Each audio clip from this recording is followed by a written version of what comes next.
Good morning, everyone.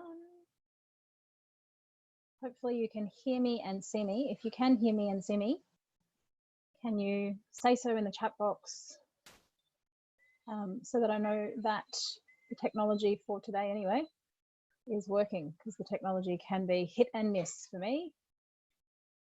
Thank you, Paul. Hi, Kim. Thank you. Morning, Abby. How's the weather on the Gold Coast? It's stunning here in Brisbane, so I hope it's lovely down there as well. Hi, Nicolina. Hi, Matthew Hickey. Oh yeah, it's just, isn't it ironic, Abby? We're all in this really strange time where we're stuck inside to some degree, and it's just so magic outside. And I don't know, I keep looking around thinking, is this some weird dream that we're living in? Because the world actually seems so beautiful. Very, very strange. I'm just going to give it a few minutes as people join in this morning. And while we're doing that, if you have burning questions around social media, obviously is what we're talking about today, but I'm putting it in the context of online marketing, because at the end of the day, when it comes to lawyers and using social media, it's usually for the purposes of online marketing, whether that be growing your practice or building a personal brand. Oh, hello, Rochelle. All the way from Canada, building a personal brand for yourself. So wherever you're sort of fitting in that continuum and whatever's brought you here today, if you have some burning questions, please do throw those into the chat box now, because I can then do my best to ensure that I answer them as we work through this morning. Thank you, Rochelle, for staying up and hanging out with us all the way from Canada. I just finished running a 4-week course 2 weeks ago that had some participants from the Netherlands and from Canada, and it was just lovely to have the chance to hang out with people from all around the world. I think this is one of the advantages of what's happening at the moment. It's obviously pushed us all into the online space, and as such we're getting to hang out with people that we probably wouldn't otherwise have the opportunity to meet. And that's one thing I do love about the online space, and you'll hear a bit more about that today, particularly as we talk about obviously social media. So any questions, throw them in. I'm going to wait 1 more minute and then get stuck into it. And if you're joining us, feel free to use the chat box as we go for questions. I'll try and keep an eye on it as I'm moving along. Oops. I've managed to somehow lose my screen, which is always great. Just before you're about to begin. Great question, Nicolina. Where's the best place to start? Okay, so I will absolutely answer that for you today. And Abby's asking me the balance between personal and business. Yeah, so I'll absolutely talk about that. And Abby, I think you follow my social media. And so, you know, for me, the line is quite big, broad, in the sense of my human life and my work life for me are one big mess. But it didn't begin that way when I started doing social media. I was much more conservative around the information that I shared. And so over the years of doing this, I've got more comfortable with sharing more and more aspects of my human life. Many of you see my kids regularly, particularly on Instagram, maybe not so much on, say, LinkedIn or some of the other platforms. But as a result of that, I, this week particularly, have been tagged by about 50 people in the Emma Wiggle concert. For those of you overseas, you'll have probably no idea what I'm talking about, but the Wiggles is a very big thing here for children. And everyone that follows my Instagram knows that I have a 2-year-old who is a raving fan of the Wiggles. And as such, lots of you and lots of my clients have been tagging me saying, Clarissa, did you know that this thing is on, and it'll potentially be a fun experience for your daughter? And this is the power of social media. When people get to know and like you, ultimately trust you, they will absolutely do business with you. And there's incredible power in that. All right, so as we go, please throw the questions in the chat box. I'm going to get started. You can probably hear I've got renovations happening on this side of my house. I've got every dog in the street barking right now. And usually the minute I go to run a webinar, my internet crashes as well. So if I can get through this 1 hour without frozen screen or some tech problem, I will be so delighted. It will be a small miracle. So today we're talking about social media, but particularly the broader question of online marketing. So let's get stuck into it. Never before has a generation so diligently recorded themselves accomplishing so little. You know, social media has just taken over the universe, hasn't it? Find me a person now that doesn't have some form of platform in their life in some capacity, whether that be Facebook, Instagram, LinkedIn. We've seen TikTok go crazy in this pandemic as people are locked down and looking for ways to be creative online. YouTube, you know, the hours that people spend scrolling through YouTube. You've of course then got Twitter, you've got Pinterest. There's a whole lot of others that I'm not even mentioning, but whatever it is, that move over the last 10 years to the hours that we spend online has been significant. And that's in our personal lives. From a business perspective is how I'm going to be talking about it today. When I started certainly using social media myself in law, I was probably one of the first to use it in quite a personal way, using platforms like Facebook. And I certainly had a lot of lawyers saying to me, look, you know, lawyers and law firms, we really shouldn't be on social media. It's really not a place for us. Fast forward almost 10 years now, and I think that's changed significantly. Every firm of every size has some sort of online presence, definitely a website, that's a given. If you don't have a website, there's a big problem. But from that, there'll be some form of online presence, whether it be through, say, LinkedIn, some Facebook, some Instagram, some the more sort of personal platforms, but certainly LinkedIn is a platform that I would suggest almost every lawyer around the world is in some way connected to. And so when we think of social media, I think you can really get lost in that thought process of just getting sucked into the vortex of crazy that exists on some of these platforms. But today, what I'm hoping I can persuade you is that these platforms offer incredible opportunities. And it's interesting that we're talking about online marketing and social media in this moment where so many of us are still in some form of a quasi lockdown situation around the world. And it's enforced us to really think about how do we do business when we can't physically go and connect with people. And this is where the online space is so incredibly powerful. So marketing, ultimately today we're talking about marketing. It's a bit of a dirty word in law. Many lawyers hate the idea of marketing. Most of us didn't sign up to law degrees to become marketers. We signed up to law degrees to become lawyers. And so before you know it, you start working in a practice, and the further up that chain you go, the more important it becomes for you to have skills in terms of attracting clients. And this is where marketing really steps in. So I have on the screen a Yellow Pages. I don't know how many of you remember the Yellow Pages. And so for Rochelle, who's watching from Canada, the Yellow Pages is a telephone book that certainly existed here in Australia in every household and every business 20 years ago. When I started in law 20 years ago, the gentleman that I worked for had a very simple marketing plan. He had an ad in the Yellow Pages that was about the size of that World's End Nurseries picture there. And then he also had an ad in the local paper that would be delivered each week to the local sort of stores and people around the area. And so with that, there was a very simple price that came with having your business in the Yellow Pages, and it was a big price. It's a bit of a guessing game for you all. Does anyone have any idea how much it used to cost my boss to put his ad in the Yellow Pages for his business every year, the size of that World End Nurseries? So Helen's saying $500. Keep going up. Thousands is what Abby's saying. Yeah. So any other guesses? Any other guesses? Jennifer's saying 2,000. Abby remembers Dean whinging about it. Anita's saying 3,000.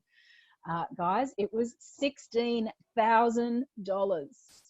And so this is back in the early 2000s. And, you know, if you didn't have your business in the Yellow Pages here in Australia anyway, it was near impossible for anyone to find you other than someone saying, you should go and see this person. And obviously business does business through those sorts of referrals. But if you needed to find someone, you needed to be in the yellow pages, and people would open it up and go family law solicitor, scroll through and try and obviously find someone as a result. And so the cost for small business particularly to do business in that market was extreme. Along comes the internet, of course, and hey presto, we have more free channels than ever before. When I opened what is my firm now, Brisbane Family Law Centre, in the year 2000, before we knew it, I didn't have, obviously, the yellow pages. I remember that man coming to my office to sell me an ad in the yellow pages, and I remember smiling and saying, I'm not spending a cent with you. And instead I went and built from scratch my own website. And so from the beginning, I have been very focused on building an online branded business. And I have, as a result, been very successful in terms of generating business using that online space, where largely, other than time, I don't have to spend a lot of money, which is incredibly important for a business the size of mine. The investment in ads or in paid media can become very significant very quickly. And so for me, I'm constantly looking for ways that I can do things in a very nimble and cheap way. And so for me, usually that means spending time doing something rather than paying for traffic or for ads. Now, I saw a raised hand from you, Rochelle, but I'm having trouble reading the sections in this. So if you did have a question, please throw it into the chat box, because that's what's up on my screen. And for some reason, I can't get the rest of the Zoom thing up, which is just typical Clarissa webinar stuff. Always something not quite right here. So any questions, please throw them in and I'll follow that as I'm talking. So most of you know me. I am a lawyer here in Brisbane. I do run a law firm. It is a small boutique practice just doing family law. We employ around 10 people. And I started that firm in the year 2008. I mostly enjoyed running it, but I certainly found myself a few years in really questioning whether law was going to be me. That was about the same time that I had my first child, London. So that was in 2012. And that was sort of the beginning of the chaos for me in my life. Many of you are probably parents. I certainly experienced a significant lack of sleep the first year that London was born. I think I still do now, and we're 8 years down the track. But all of that led me to a place where I was really questioning whether I could keep running a law firm and whether this industry was for me. By chance, I started a business course late in 2013, and part of that business course had a very heavy focus on learning and understanding the power of the online marketplace, the power of personal branding, and the power of branding and content marketing generally. Through that course, I by chance started a website and a blog called The Happy Family Lawyer. Much of what I'm teaching you today has come from my own experimental learnings of literally starting a website by Googling how to start a blog, and spending Saturday nights sitting there, making mistakes, building it out, learning how to blog, learning how to use social media to ultimately share my content, and building a brand as a result. So that was back in 2013. And I was one of the first lawyers over here in Australia to really use a website and content marketing from quite a personal perspective, rather than from a, here we are, we're a law firm, and let me tell you about the law. I've always taken this from an approach of, here I am a divorce lawyer, and I appreciate that if you were going through a divorce or separation, here are the challenges that I foresee you might be facing, some of which are legal and the majority of which are not. And then trying to talk to the challenges that my clients have that fit in that space. That all led to me writing my first book, Splitsville, which is a book for my clients around the divorce experience and how to navigate that in a kind and calm way. Fast forward another few years, and as a result of lots of research I've done with people like you guys, I ended up writing a second book, which is called Happy Lawyer, Happy Life, which is focusing on wellness in our industry, how to build a career in law where hopefully you can maintain a level of sanity and happiness. It's not always the easiest thing to do, but I've certainly come to learn that there are things you can do to give yourself the best chance of finding that contentment in an industry that can be pretty adversarial and pretty difficult a lot of the time. As many of you know, off the back of that book, I've gone to build a business, Happy Lawyer, Happy Life, a podcast by the same name. And now I get to work with lawyers like you, building great businesses. And it's something that I love to do. These days, I'm a bit of both. Like a lot of people ask me, I've got sun right in my eyes right now, how much time do I spend being a divorce lawyer and being a lawyer helping lawyers?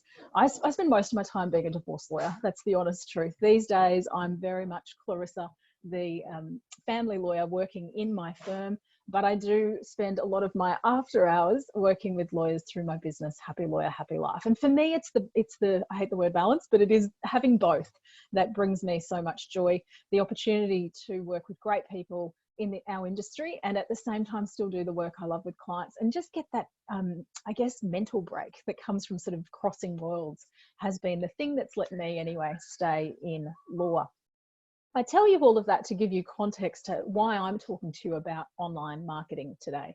It has been a huge part of my business strategy. It is something I get a lot of joy from. Many of you on this call today, I have met through platforms like Facebook and Instagram, and some of you I've never met in real life, and yet we're great friends. And this is just one of the most powerful parts of these online things that I certainly love. I said earlier this morning, you didn't become a lawyer to be a marketer. Did anyone become a lawyer to become a marketer? I didn't.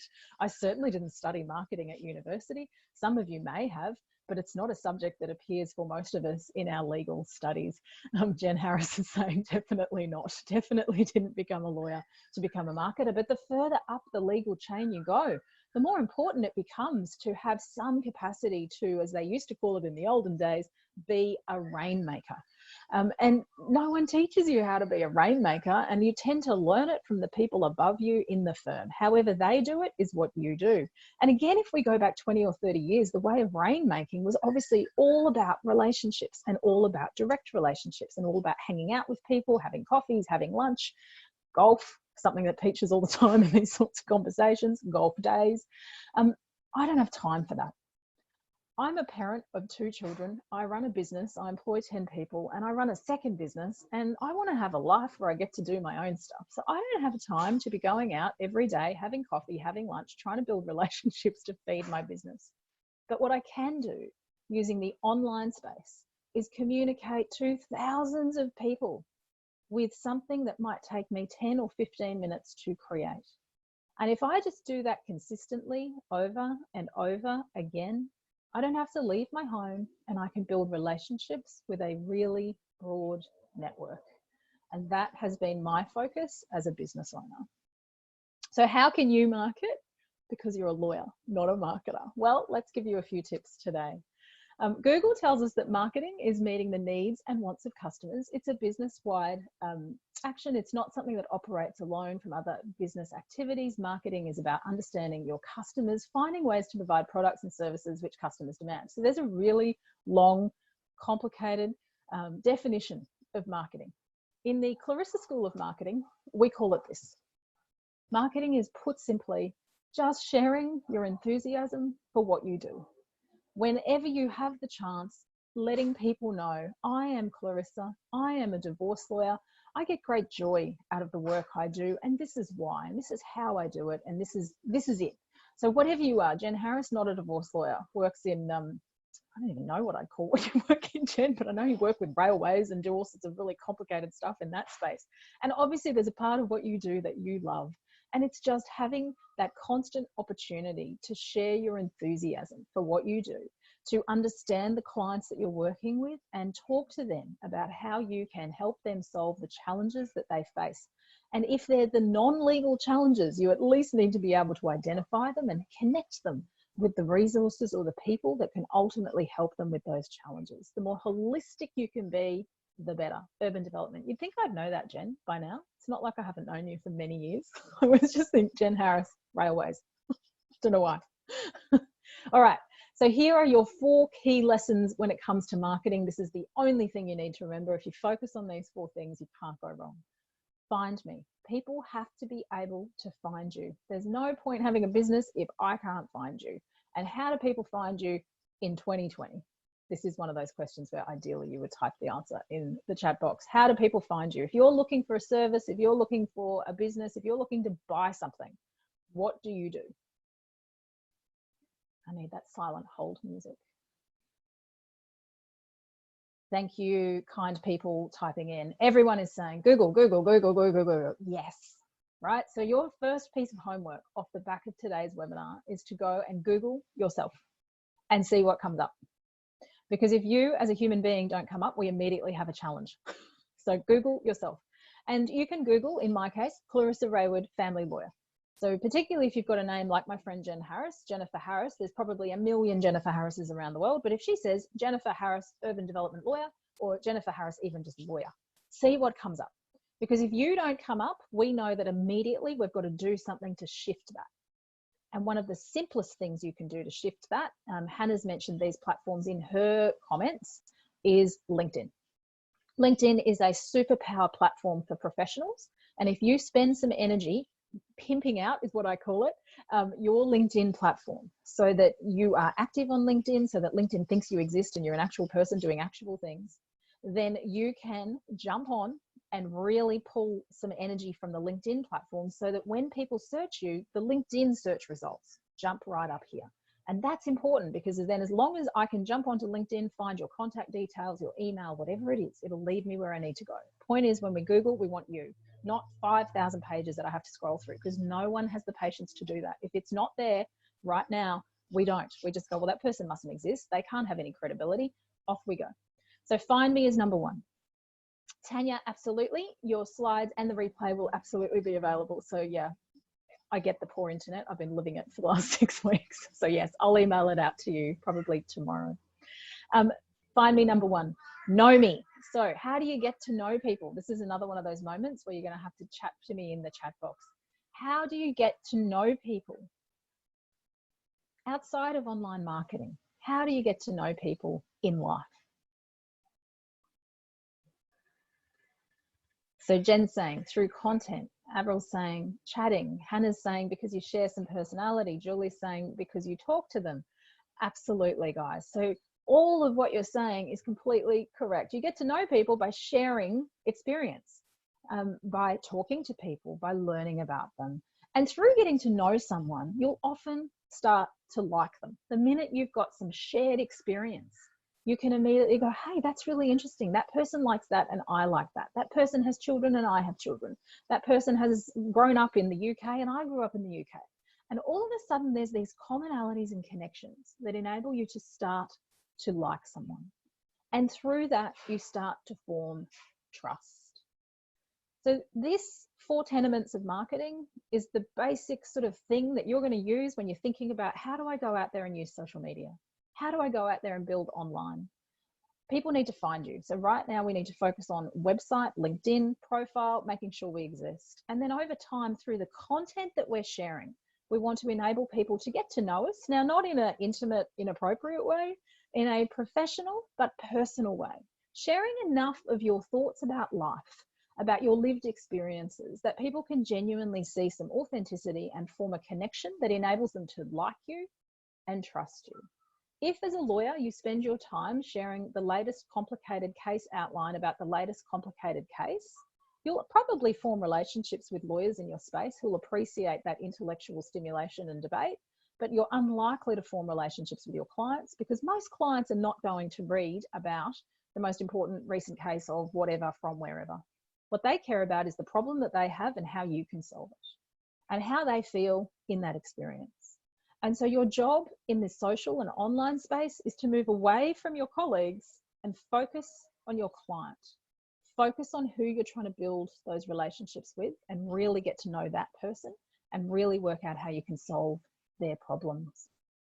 Today I've got 4 tips when it comes to online marketing. So got pens, write them down. If you don't want to, that's okay too. I will send you out the slides. And thanks to my amazing friend Sarah, we have them all on one slide today. So if you remember nothing, you can print this one out. I did before I started today, stick it on your wall. And as you're working out your marketing plan over the next 12 months, you can just keep coming back to this going, okay, what have I done? Have I done my website? What am I doing on social media? All of these sorts of things. All right, let's do this. Number 1, you need to know your tools. So whilst I enticed you all here with a webinar about social media, you see how I'm actually talking about online marketing. social media on its own is, to be honest, of no use to you. And a really good example of that is one of our dear friends, Emma, who may or may not be on this call. I'll show you some of her amazing content in one of my examples later. Just had this horrible experience recently where she uses social media very well, and she uses Facebook particularly very well and generates a lot of business through that platform. And one Saturday night, something happened and Facebook said, sorry, we're locking you out of our platform. And she was locked out for the best part of a week. Now, here's the thing. For Emma, that probably didn't matter so much because she has a profile on LinkedIn. She has a profile on Instagram. She was able to find ways around it, but I do know it caused her a lot of stress for a week.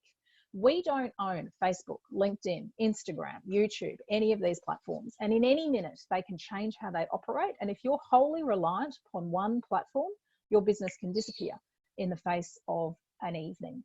So we never want to be reliant upon these platforms. And this is why your central tool when it comes to social media is actually your website. You need to have a pimped out, highly functioning, amazing website in the online space. And hasn't that become even so much more important in the last 8 weeks of this pandemic debacle? So if you focus on thinking about your website as, well, I think about it this way anyway, a designer fashion store. It needs to be the place where all of your best products are, where all of your best everything sits. And when you do a blog, for example, you house it on your website and then you share it across to those platforms that you don't own. LinkedIn is a great one for that. So if you publish first on your website and then you might go across to LinkedIn, you might share the link, or you might actually just copy the article that you wrote on your website and post it as an actual published post article on LinkedIn. You will usually get more traction on social media platforms if you're actively doing things in their platform, but we always want to put it on our website first. Does anyone know why we have to put it on our websites first? I should have prizes. If this was an in-person thing, you'd have prizes right now. So imagine. So Hannah says brand. Helen says drive traffic to us. Yep, there's one actually simpler answer to this one. I'll let a few other people so you don't lose it if the platform's shut. Yes, so you own it, says Anika. And Tanya, Google, Google, Google, Google. So SEO, Google, you want to have as much organic ranking as you possibly can. And the way to do that is to have a website that is constantly being updated. And the way to constantly update a website is to have something like a blog where you have a process around every week or every fortnight or every month, building in essence a new page and writing a new story. The way Google works is it's constantly scanning the internet to find the content. And so if you put something up on LinkedIn, Google will go, right, that's new content, and sort of mark it as LinkedIn. And then it's looking for copy content. So if you pop it on LinkedIn first and then put it on your website potentially is getting a bit of a blacklist, going, well, you've just copied something from LinkedIn. That's not fresh, interesting, engaging content. This website, ooh, what's going on here? So we want to reverse engineer it. Everything on our website first and then push to external places. Really, really important. Important for your SEO, important as some people that have commented there have said, you need to own it. So if LinkedIn goes down, you don't have all your content sitting over there. It's on your website. Super, super important. You're using these social channels to constantly drive traffic back to your signature store or your website. So if I read something that Jen's written on LinkedIn, usually at the base of Jen's article, it'll say Jennifer Harris is a urban development lawyer. There we go, I know now. At Clayton Utz in Sydney. You can reach her here and it'll link to wherever her website page is. And so from there, I can read the article on LinkedIn and then jump straight across to either Jen's personal website or the firm website, depending on what she's doing. And that's perfect. And so it means that I've read it, I've got a bit of a connection with Jen, and now I can go and learn more about her by jumping across to her website. And Jen's got a personal brand website as well as presence, obviously, on the Clayton Utz website. And so depending on what she's doing at any given time, I can then start hunting around and learning more and more and more about Jen, which is what we all do as we're looking to build relationships online, particularly in the business sense. So your second tool that obviously is super important is social media and the myriad of social media platforms that exist in this day and age. There are so many opportunities, I think, when it comes to the social world. I'm a living, breathing example of that. I've built 2 very good businesses off the back of a very strong online marketing strategy. And the other, I think, thing that you should never overlook is the joy that comes from relationships that you can build through these sorts of platforms. Again, I'm singling out my friend Jennifer Harris because she's on the call, but she and I have built a friendship primarily as a result of these platforms. Jen lives in Sydney. I live in Brisbane. We by chance met at an event in Melbourne years ago. That sort of led to us connecting, I think initially on LinkedIn, but you can tell me, Jen, and then Facebook and then Instagram. And so now I feel like we're best mates. We hardly see each other, but we see each other every day. Matthew Hickey, another great example of that. I learned so much and love your content on Facebook and Instagram. You had a break, I think it was earlier this year, wasn't it? It was devastating to me. I was like, come back, I need the Hickey family in my life. These sorts of things, these connections and these relationships make life important and joyful. And once you find your little tribe of humans, some of which will be colleagues, some of which will be clients, I have an amazing community of people that I have helped over the last few years who are active on social media, who I am constantly in contact with. One of my former clients from a few years ago sends me on almost every week a beautiful photograph of polar bears for my daughter London, and I just get a message of polar bears. I have another client that I helped a number of years ago that went through one of the most revolting domestic violence experiences that I've ever seen, and she's just started a bit of a social media sort of brand around her own experience to try and change the universe. And it's just been beautiful watching her and just being able to stay in contact with these people, not in a here I am, I want to do business with you way, just in a I got to see you at your worst, and now I get to see you coming out the other side. I love that. That's the part of our job that matters so much to me. Now, from a marketing perspective, obviously that's powerful. If I'm in contact with these people and then at some point in time someone says to them, oh, I need a family lawyer, then they're likely to say, well, I used this person. This is who she is. And someone that's getting a referral to me can then go and hunt around my social media and make a decision before they've even met me if I'm the right sort of lawyer for them. And that is incredibly powerful. I'm sure there are some people that jump onto my social media and go, she is not the sort of lawyer for me. And the beautiful thing about that is that's exactly what I want them to do. I'm really trying to niche and be in a particular space, doing a particular type of work. And that's really important to me. I do that best. The people I work with are the people that want that best. I don't want to be working with every person in the universe around their separation and divorce, because there's a whole lot of people that I just won't be right for. But when I am the right person for that type of client, it's magic. And so social media for me is the way that I'm really able to niche that down so people know so much before they even come and either meet me right now in Zoom, that's how the world's obviously working, or usually in our practice. What are the risks with social media? This is where lawyers usually start to panic. Social media, oh my God, Facebook, nightmare, terrible things are going to happen. So here's your chance. Throw them at me. What are your fears, worries, concerns about jumping out into the social space? I need some hold music for these little question moments that plays in the background instead of just my neighbours and their bad renovation noise, bang, bang, bang, which hopefully you can't hear. So Tara says, sharing content that's too personal. Okay, interesting.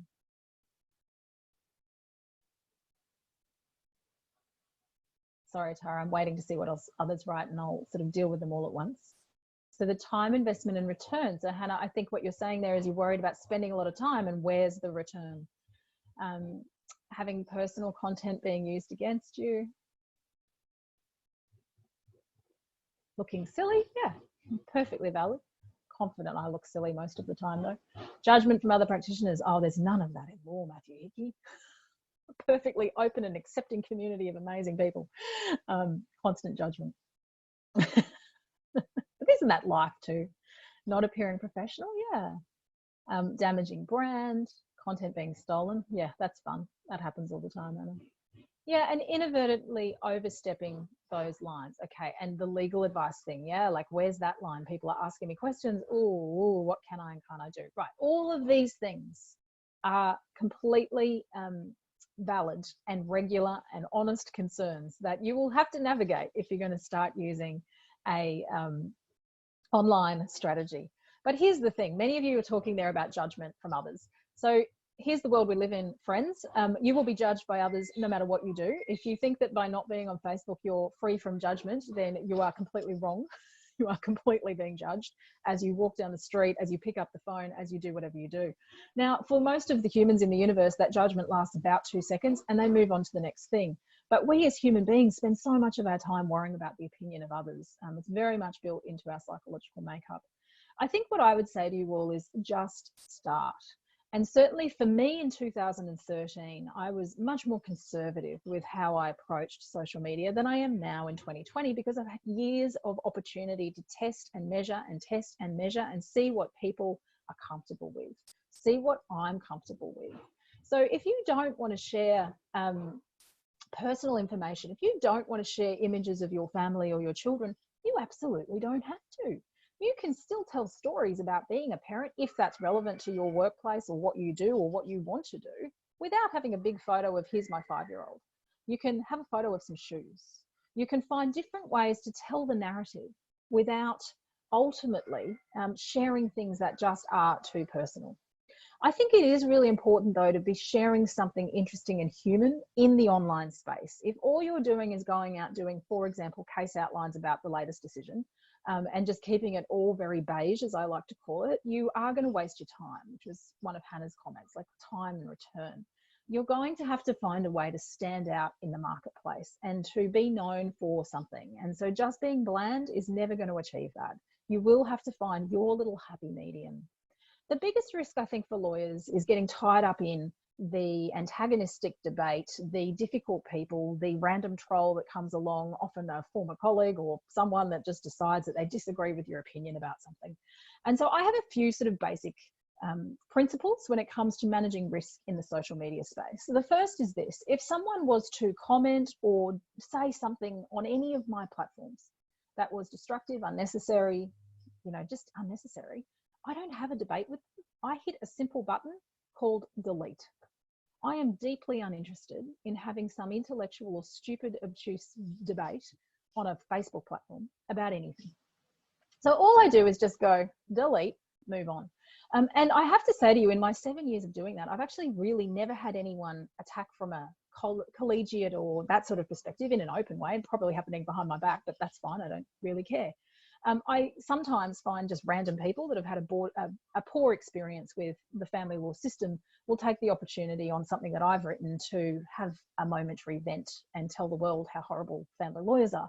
And so from my perspective, I go, well, it's sort of like you're coming into my home and abusing me and my family, or abusing me and my friends, or abusing me and my business. Why on earth would I let that happen? So I just hit the delete button, and then I hit the ban button, and that person can't come back, because it's not for me to have some sort of conversation with someone that I've never done business with and solve the world's problems through a Facebook platform.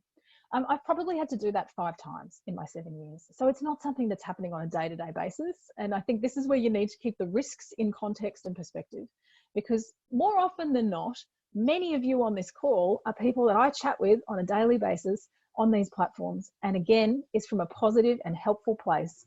The negativity is really not something that I've experienced in a very big way. Now, part of that, though, is also because my strategy in the online space is to not be controversial. Pick topics that are designed to be difficult and create emotive, revolting responses. You'll never see me commenting about negative things. You'll only ever see me doing things from a place of positivity and happiness. That's me, that's my brand, that's what I believe in life. So there's little point me going out sort of hammering the family law system and then wondering why I get 50 negative responses to that. If you are going to write and present that sort of content, you will attract that sort of dialogue. And sometimes that can be very effective, but you need to think about what's your strategy, what's your goal. My final sort of test as such, or principle to manage the risks, is what I call here in Brisbane anyway, the courier mail test. So wherever you are right now, I want you to think of the local newspaper that's the sort of maybe not so great one, but it's sort of reputable, and it's a bit like if you're on the front page, lots of people would see it and you'd question whether you wanted to be there. So the courier mail is that for me here in Brisbane.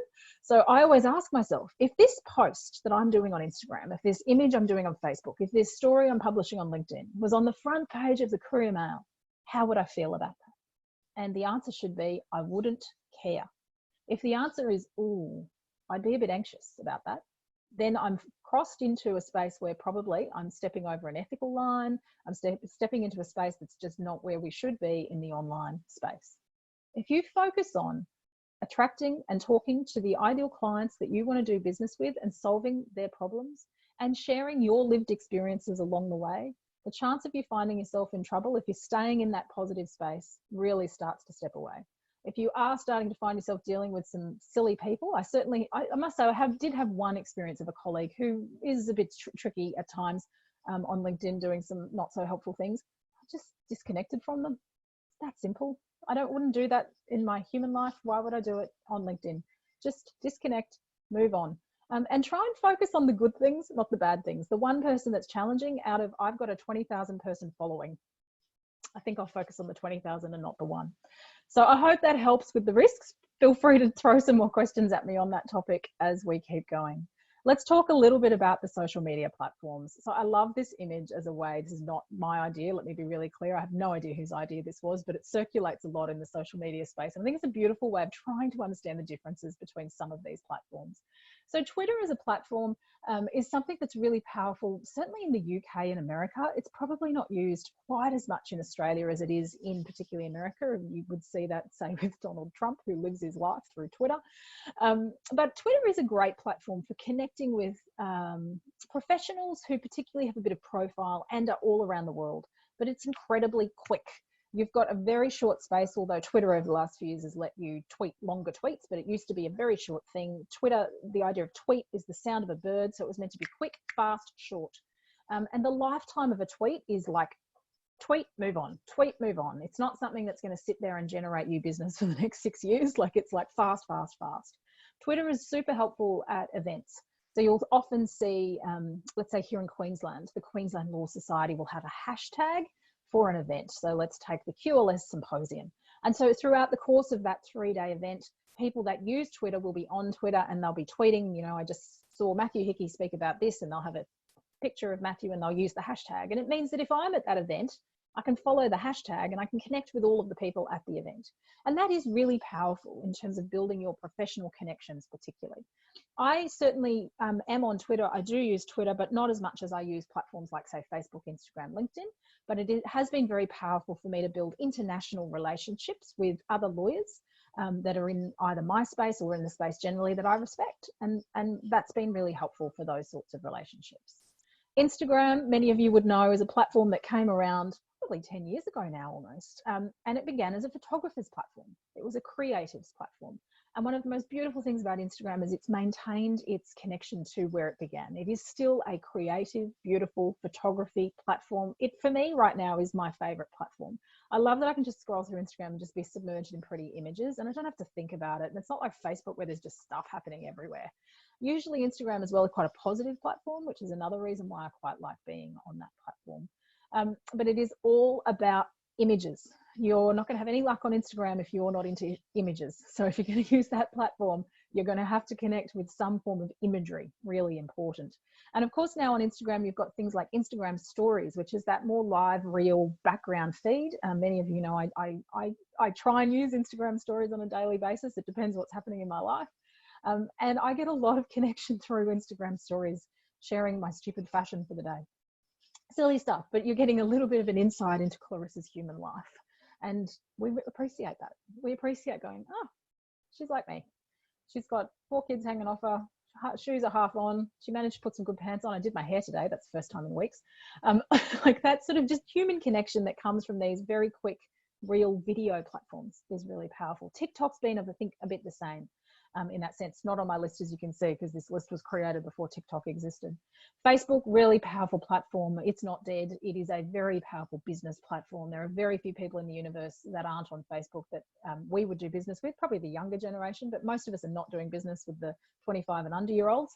So for most of us, Facebook is still an incredibly powerful platform, and one that gives you a lot of flexibility in terms of paid ads, particularly to target and connect with very specific groups of people. YouTube, the most powerful search engine and tool online, and lawyers can really use YouTube in a very helpful way, building out how-tos. Video is very powerful in terms of connecting with others. Of course, LinkedIn, if you're not on LinkedIn, your one message for today is you need to be on LinkedIn. It's a very powerful professional platform. And over the last few years, LinkedIn has become a bit more Facebook in the sense of it's softened. It was very professional resume, no human. Particularly through COVID, we've seen LinkedIn really, demonstrate the humanness of business. And I love that. I love seeing the vulnerability and the authenticity of very powerful people. But LinkedIn is somewhere where you need to be, no matter what's going on. Pinterest, of course, is another platform that exists, and Snapchat's there, but I'm not sure that lawyers need Snapchat, but someone can tell me otherwise. So there's lots of platforms, is my message to you all, and they are all different. And whether you need to use them all or not is the multi-million-dollar question that someone asked me at the beginning, Nicolina, I think it was. And my answer to that is you definitely don't. We're going to talk about strategy and talk about which of those platforms might work for you. So when it comes to using social media, for me, it's about amplifying your message. It's about taking Clarissa, the little human, and letting her communicate with 10,000 people every day if that's what she wants to do. It's about taking that article that you wrote and sending it out into the universe, and all of a sudden a whole lot of people can read it. For me, also with my podcast each week. So as many of you know, I publish a podcast on a Wednesday, and then I use social channels to share, this is who I interviewed, this is what it's about. And as a result, every week there are over 1,000 people listening to episodes of my podcast. That's incredibly powerful when it comes again to generating business. What you can also do through social media, of course, is paint your brand picture. So you can share content that enables people to get a sense of, this is who this law firm is, this is what they stand for, this is what they believe in, just through images, video, through small little text sort of messages, like very simple, but very powerful when done well. You can also use social media to grow an audience, create a brand, building a community, really powerful for that. Facebook particularly is a very powerful platform for building groups and community, building relationships. I spoke about that before. Be social. That is in capitals and bold for a good reason. Lawyers forget that social media is about being social.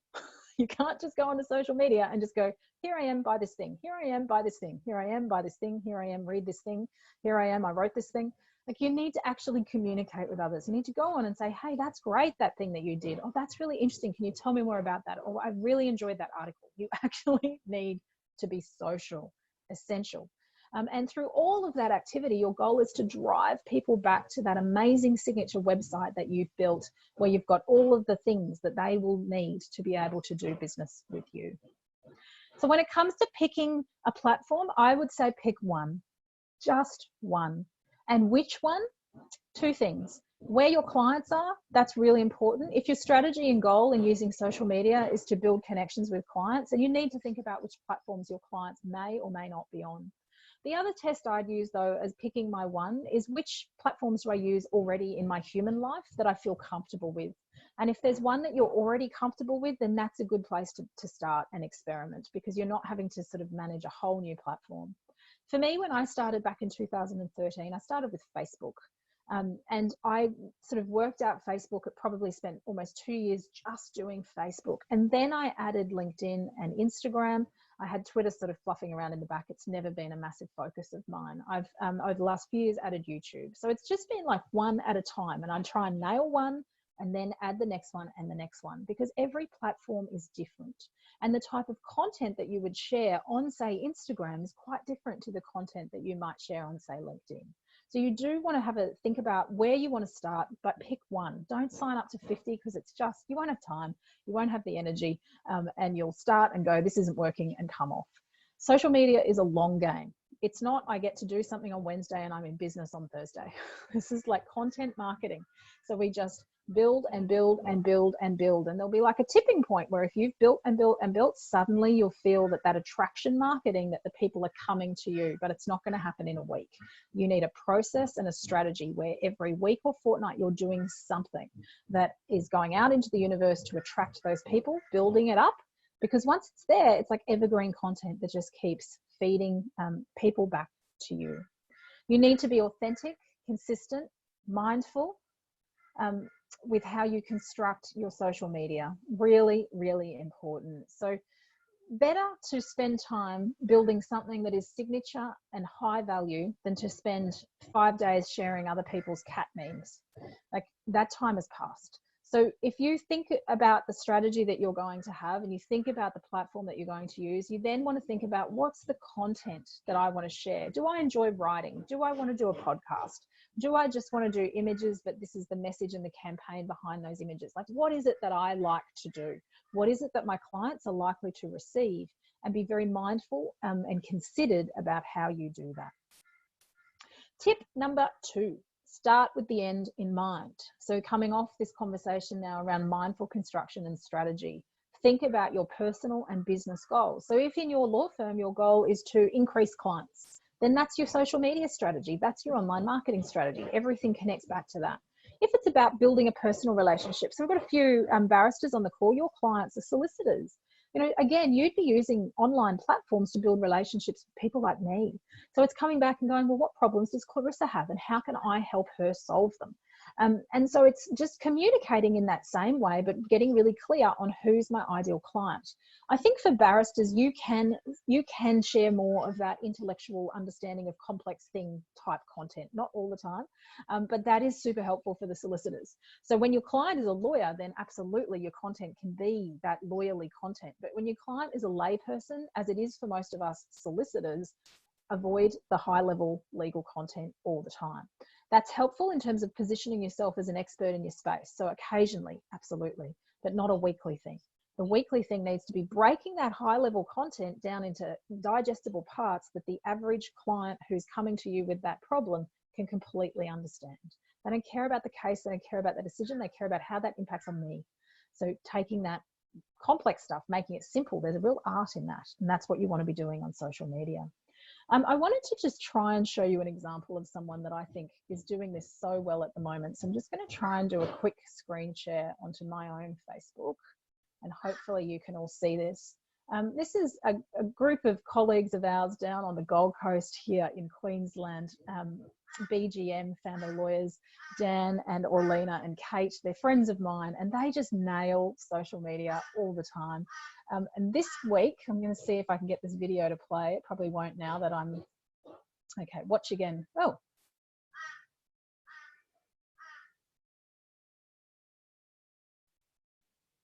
Yeah.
I hope you could hear that because all I could hear was the music, hence my dancing along. So that is the team at the Gold Coast BGM. I encourage you to go and have a look at what they're doing. Oh, I'm gonna have to get out of that now. It's gonna keep playing at us. Get rid of that. So they are amazing. And I think that video, and I hope you could see that. Can someone type and tell me that you could see that? I hope that worked. Is I think just a great example. No sound, right, Erin? I had the music like powering through my ears. So sorry everyone got to see me dancing.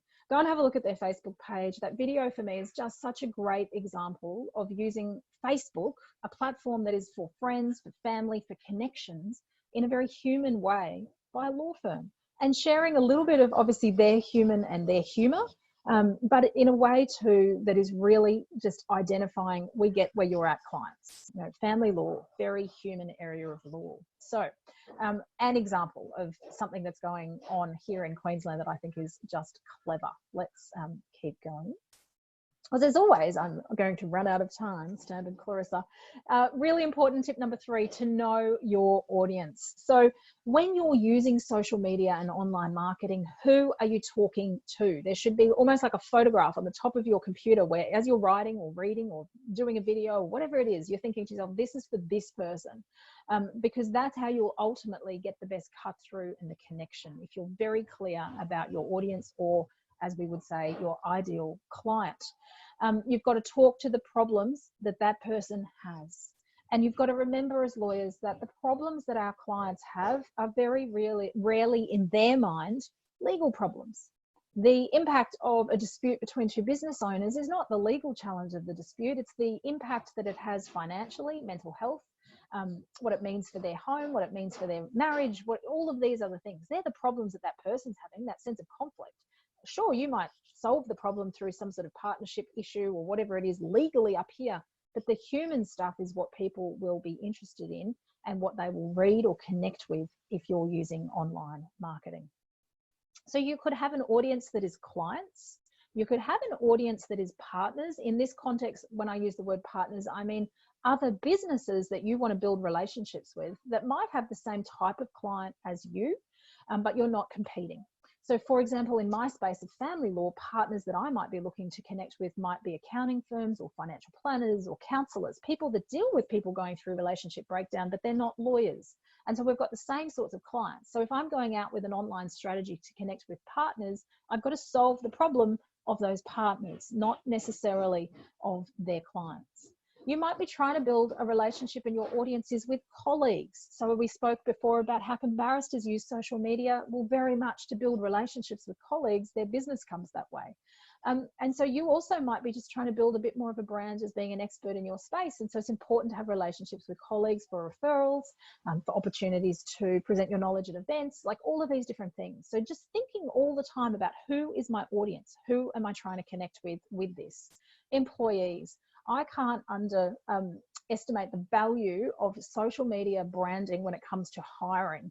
I'm a living, breathing example of that. I do all of my hiring through my social media platforms, and as a result have attracted people that are completely aligned with the type of business that I run and who I am, because they follow my social media, they know who I'm about, they know what my business is about before they've even come and done an interview.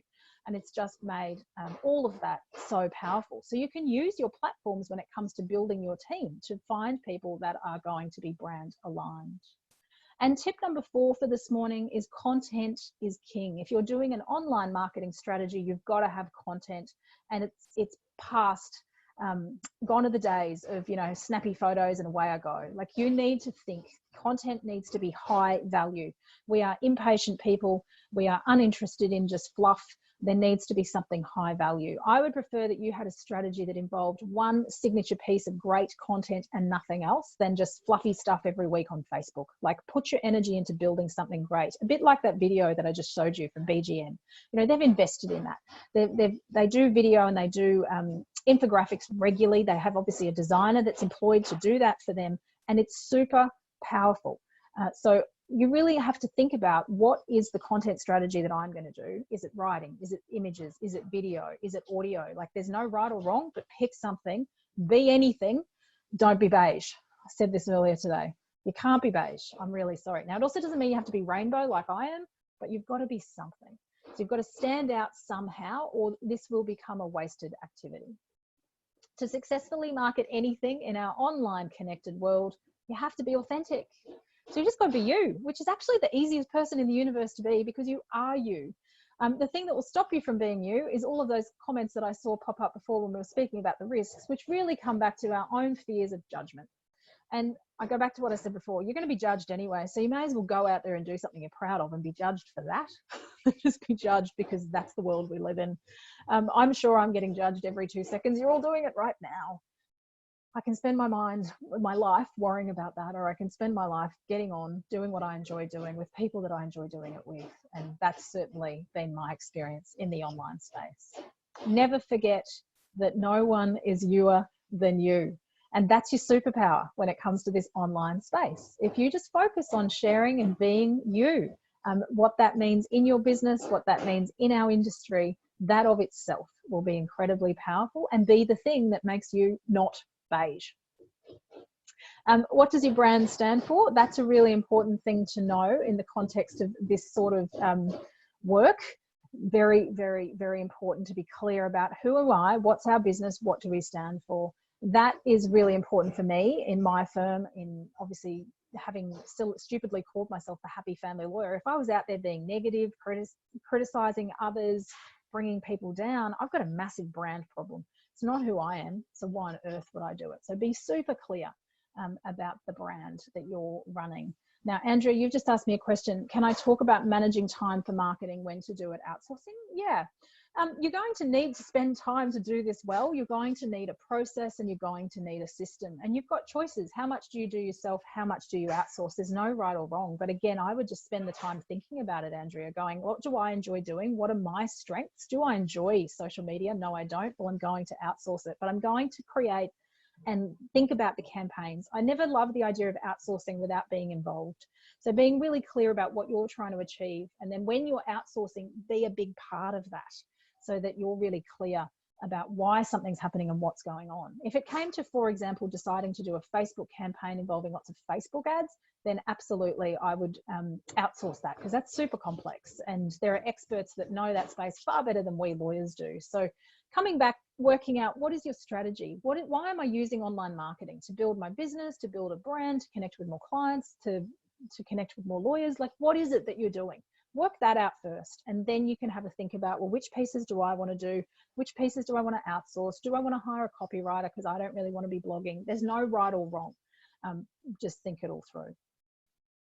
So, couple of examples of people that I think do social well, and I'll just show you how we use it as well. So we have an online brand, Amicably, which is in the final stages of launching, has been for a long time, but we use social heavily for all of our brands. And you'll see that the imagery and the connection for all of the things that I do comes together. They all link visually. So Brisbane Family Law Centre, we use the website very heavily. I don't use social as much anymore for Brisbane Family Law Centre, but I do use YouTube. I certainly don't use Facebook as much for the firm. I focus more on my own personal brand, and that's because test and measure, it's been more successful for me to do it through my personal brand than it has been through the law firm brand. So that's coming back to time. Where do I put my time and energy? I put my time and energy into the place that works best. So I focus now very much on my own brand, and through that the business grows. Law Squared, I think, is a business that does social and online in an amazing way. Commercial law firm in Melbourne, Sydney, Brisbane. They just get branding. They get the visual elements of branding. They use Facebook, they use Instagram, they use LinkedIn, and they have a very savvy online strategy with a very savvy website that does all sorts of bells and whistles and things. So a one to have a look at, particularly if you're in the commercial or the B2B space. Julie, you're asking, do I tailor content dependent on platform? Absolutely. So you'll see sometimes similar content between, say, Facebook and Instagram from me, but rarely would you see my Instagram content word for word appearing on LinkedIn. I try and change images. I think about the language. Like Instagram is all about emojis, LinkedIn not so much. Facebook sort of emojis, but not as much as Instagram. So it's getting used to the different languages and styles on the platforms, and then adapting your content depending on which one you're using. Another example of a firm that I think does social media and visual branding and online marketing in a beautiful sense is Laura Vickers down at Nest Legal in Victoria. She's great. Have a look at her Facebook, have a look at her Instagram. She's a bit like Dan Bottrell. She's got the perfect mix between intelligence and humor, and it makes it very approachable. Laura set her business up solely using Facebook to generate leads, and she's built it from there, and she's still very, very savvy and strong in how she uses the online space. One of my recent favorites is James Dapperchi. Some of you may have heard him on my podcast in the last few weeks. He's out of Sydney. He's a commercial litigator. A lot of people ask me, how on earth can a commercial lawyer use social media? Well, James is one doing it, and he's doing it so well. He's just a little star. So he has this great program called Coffee and a Case Note, where he's just a vibrant, fun guy. And so video makes so much sense with him. So he'll take some complex commercial decision about something that means nothing to me, and convert it into fun, simple, quick language, like savvy. That's how you take that and make it interesting, engaging, fun, and he's on every platform. So he's someone definitely to have a look at. I really enjoy James's content, and I'm not in his space. He's just an engaging human being, and that is the old don't be beige. Be anything. Don't be beige. Emma, I mentioned earlier today. So Emma is a savvy operator working out of northern New South Wales, tiny little, solopreneur building this great business, and she uses online marketing really well. So you can have a look at her through her business, The Remote Expert. She's on Facebook and LinkedIn and Instagram, and just clever the way that she talks and the tone that she uses and the imagery that she uses, and she does it all herself.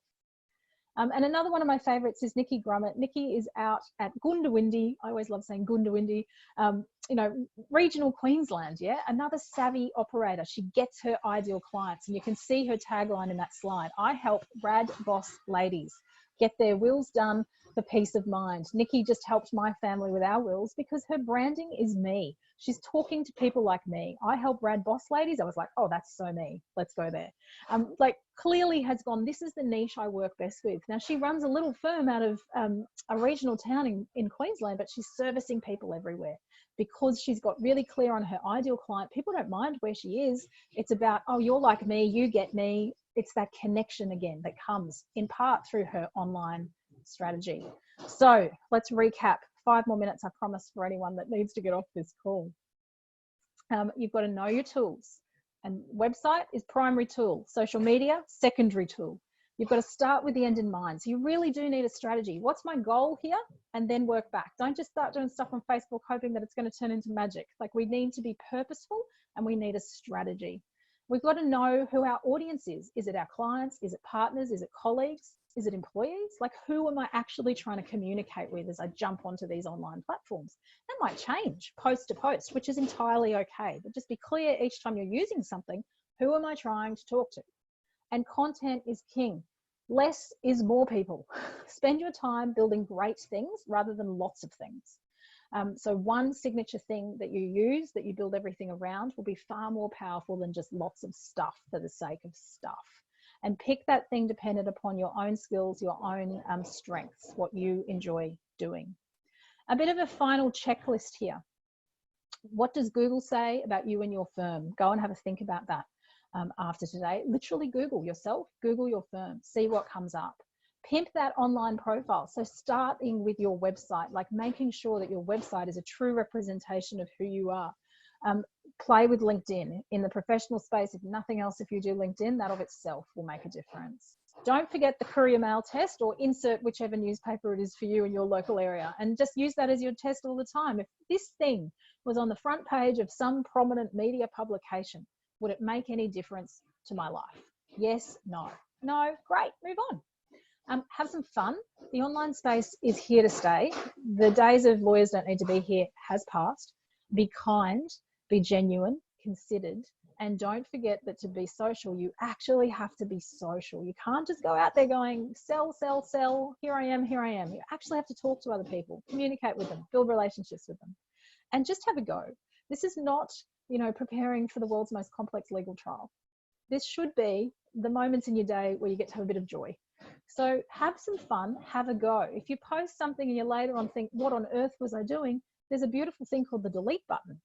Off it goes. What have you lost? So it is a space where at some point in time, you've just got to press go and see what happens, and try.